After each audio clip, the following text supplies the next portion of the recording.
ikut orang lain, tapi ikut syariat. Bapak Ibu yang dimuliakan Allah SWT. Jadi yang pertama Pak, nafsu makan. Ada eka, ada eki. Ekstrim kanan yang tak mau makan sama sekali, ekstrim kiri semua dihantam. Mau harta milik orang miskin, dihantam semua dimakan. Itu yang pertama. Lalu yang kedua Pak, hawa nafsu apa Pak Ustadz yang perlu dikendalikan? Maka dari sekarang Pak, kendalikan hawa nafsu makan. Bukan tak boleh makan, silahkan makan, tapi jangan over. Tengok ini haram atau tidak. Ini punya siapa? Subhat. Kalau haram sudah jelas, kalau halal sudah jelas. Tapi yang subhat ini, nemu mangga atau ada mangga di tengah-tengah lapangan, kita ngambil, itu kan subhat namanya. Jangan seperti Aldi Taher, semua milik Allah. Mangga milik Allah, tanah milik Allah, burger milik Allah. Jadi bukan berarti konsepnya kita hati-hati. Subhat itu menjadikan kita warok. Yang kedua, hawa nafsu, mohon maaf, libido seksual.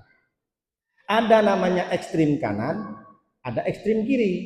Yang ekstrim kanan ini tidak mau sama sekali Pak. Bahkan bilang, saya Pak Ustadz sejak mulai hijrah ini, saya sudah tidak ada ketertarikan sama perempuan Pak Ustadz. Jadi gimana? Saya nggak mau nikah Pak Ustadz. Saya mau niru Imam Nawawi. Kalau meniru Imam Nawawi, kok berapa kitab yang kau buat? Sering saya nulis Pak Ustadz setiap hari apa? Nulis status. Kalau Imam Nawawi itu Pak, kitabnya banyak. Yang saya kaji nih, karya dari Imam Nawawi. Hadis Arba'in, Riyadus Shalihin, Raudatul Talibin, syarah dari kitab At-Takrib, Tadribur Rawi, ada Al-Minhaj, syarah Sahih Muslim. Imam Nawawi ini tidak menikah sampai meninggal Pak. Ada lagi namanya Ibnu Taimiyah. Ibnu Taimiyah ini tidak menikah karena menulis kitab. Makanya Fathul Uzzah itu menulis, Abdul Fattah menulis kitab Al-Uzzah, Al-Ulama Ul-Uzzab. Dia menulis kitab Pak khusus ulama-ulama yang tidak menikah. Mereka tidak menikah bukan tidak punya hawa nafsu, tapi karena tidak sempat untuk melakukan hal itu sehingga terpikirkan dalam dirinya hanya menulis saja.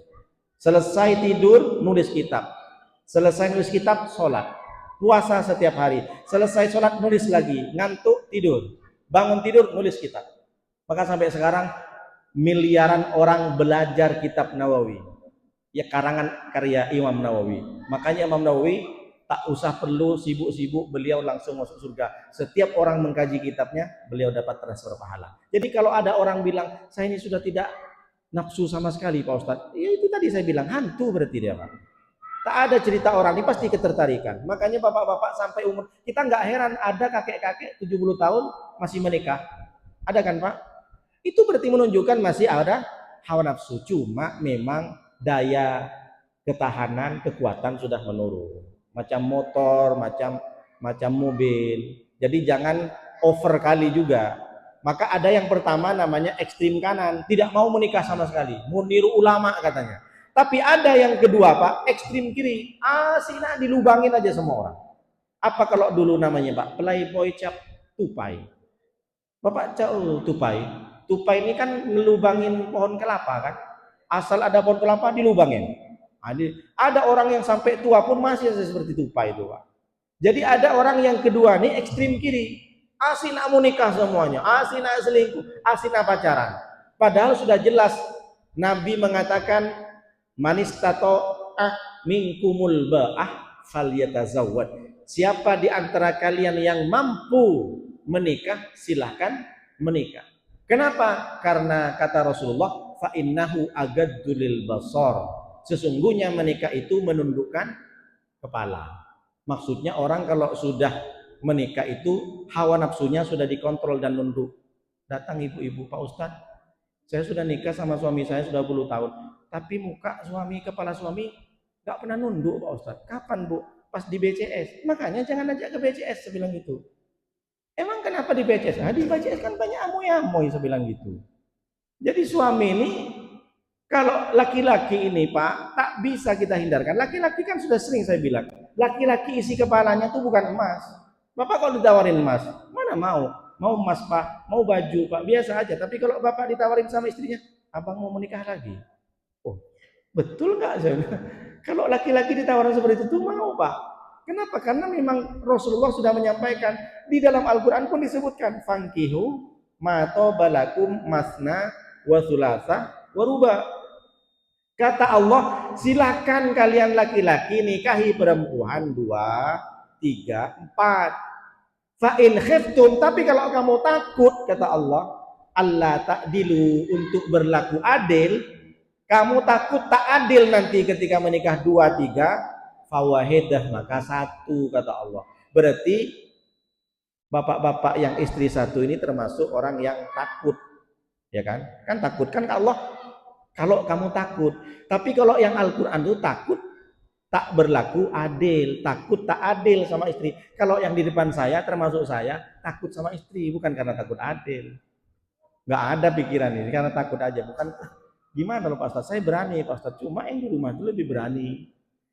Jadi kata Allah itu Pak, laki-laki itu memang sudah punya hawa nafsu, makanya sama Allah dikasih dispensasi, boleh menikah 2, 3, 4. Jadi Allah punya alasan bahwa hawa nafsu, libido seksual laki-laki lebih tinggi. Tapi sekarang diajarkan oleh Nabi Muhammad bagaimana hawa nafsu kita dikontrol. Jadi Islam tidak mengajarkan kepada kita menghilangkan hawa nafsu, tapi Islam mengajarkan kepada kita bagaimana mengendalikan hawa nafsu. Makanya jangan dibilang, oh saya tak mau menikah karena pengen seperti Imam Nawawi. Salah Pak dalam Islam. Silakan menikah. Maka hari ini kita diajar bagaimana mengendalikan hawa nafsu. Makanya Nabi mengatakan fa'ammal muhlikat, sesungguhnya ada perkara-perkara yang merusak amal. Kita banyak beramal, banyak puasa, banyak umroh, banyak ngaji, tapi semua amal kita itu akan dirusak dengan hal 3. Apa dia? Yang pertama, suhun muto'on, pelit yang diperturutkan. Yang kedua, wahawan muttabaon, maksudnya hawa nafsu yang diperturutkan. Hawa nafsu dalam apa saja? Ya tadi makanan, yang kedua seksual, libido, dan yang lain banyak. Hawa nafsu pengen punya baju yang bagus, yang mahal, pengen punya mobil yang mewah, pengen punya rumah yang besar, pengen punya aksesoris yang mahal biar kelihatan wow oleh orang. Itu kan hawa nafsu Pak. Ngapain orang sampai beli? Contoh, ada orang yang suka sama rokok, dia beli rokok cerutu harga 3 juta 1 batang. Padahal kalau di rokok itu biasa saja. Ada orang juga beli baju Pak sampai mahal, branded. Padahal orang lain nengok biasa saja loh Pak. Kita aja ngerasa kayaknya kalau jalan semacam terbang. Padahal orang lain nengok biasa saja. Tak mungkin orang lain, wow bajunya mehong. Nggak ada Pak. Bapak pakai baju mahal datang ke sini, biasa aja orang nengok. Kita aja yang merasa, kok nggak nengok orang ini, nggak tahu kalau baju gue mahal. Nggak ada orang Pak yang perhatikan kita. Apalagi orang tuh nggak tahu brand. Kecuali kita ngumpul sama orang kaya, nampak itu kainnya meskipun kain putih, tapi ditengok dari luar, ini kayaknya kain linen, ini harganya, kalau ini model ini harganya 10 juta. Kalau orang biasa Bapak ke pasar, siapa yang mau nengok kita Pak? Itu yang mahal, nggak ada Pak. Paling orang cuek. Kita aja kadang pakai mahal-mahal merasa, nah ini bukan kita sih, orang lain, jangan kita. Maksudnya apa? Jangan memperturutkan hawa nafsu sementara kita pengen mewah, tetangga kita banyak yang tak makan. Sementara kita pengen wow, teman-teman kita ada yang tak pakai baju. Ada anak yatim yang mukenahnya compang-camping. Lalu kita menghambur-hambur. Bukan tak boleh, ini kan uang-uang saya Pak Ustadz. Ini harta-harta saya, memang betul. Tapi dalam Islam itu sudah diajarkan kita tidak boleh memperturutkan hawa nafsu. Jadi kalau ditanya, dibahas, hawa nafsu banyak. Dari mulai makan, dari pakaian, dari minuman. Ada, mohon maaf sekarang kan kafe-kafe di mana-mana sudah ada kan Pak. Ada orang hanya karena pengen duduk dan posting tempatnya, bahkan minuman tuh harganya sampai 23.000. Padahal sama dengan Sanford ini, kalau di kafe bisa saja 20.000. Padahal di luar cuma 2.000. Tapi kenapa? Dia posting bangga dengan dirinya. Padahal orang yang nengok dari tempat itu, nengok dari postingan kita, sakit hati dia. Jangankan mau duduk di tempat mahal, bahkan untuk keluar saja tak ada duit. Artinya kita diajarkan dalam hati kita tidak boleh memperturutkan hawa nafsu. Kita harus pintar merasakan apa yang dirasakan orang lain, bukan merasa pintar kepada orang lain. Paham sampai sini Pak Bu? Bapak Ibu yang dimuliakan Allah SWT, lalu yang ketiga hawa nafsu adalah hawa nafsu pengen dimuliakan, hawa nafsu pengen dipuji, hawa nafsu pengen dibilang mantap, dibilang wow, dibilang hebat. Makanya Pak Dawi